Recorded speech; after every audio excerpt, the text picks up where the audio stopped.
Alright, so I'm just doing this video because I couldn't find any turbo removals for a Chevy Cruze 1.4 Eco online, so I figured I'd do my own, show everybody in case anybody else is wondering. I did not want to remove the headers nor the catalytic converter, so it came off fairly easy once I figured out what I had to take off. But once you disassemble the front of it, everything you see around the front of the turbo, you have to get to the back. Let me see if you can see it. There's a water line back here. You can see the opening. You have to get to that right underneath, right there. You got to disconnect the water line, and then once you got the water line disconnected, you'll see that there's a bolt in I think it's like a 17 mil in the back of the turbo that you just can't get to, and it forces you to take the catalytic converter off. I managed to get around that by removing the bracket bolt right here and then disconnecting the pipe.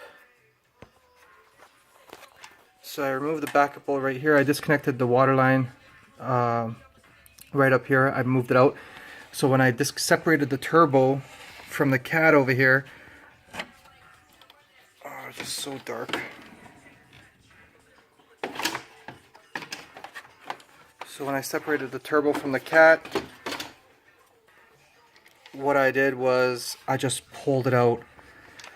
Now to separate it, I tapped on it gently with a tiny fine tip screwdriver to just figure out it will separate once I took that C-clamp off.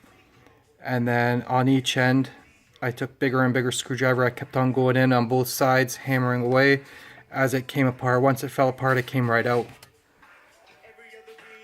So pretty much this is what it looks like with the lines that you see on the back here. So these are both water lines. This goes into the head, and then this one comes under the header and gets plugged in. And then it's attached with 4 or 5 bolts over here. Once you take the 4 or 5 bolts out, you can separate it nice and easy. Now for me, the case was, it's all chewed up. Looks like there's a nut missing there too. As well as I found this in my cat. This was my problem. This actually fell off, so I'll be replacing this whole assembly. But anyways, it came off fairly easy.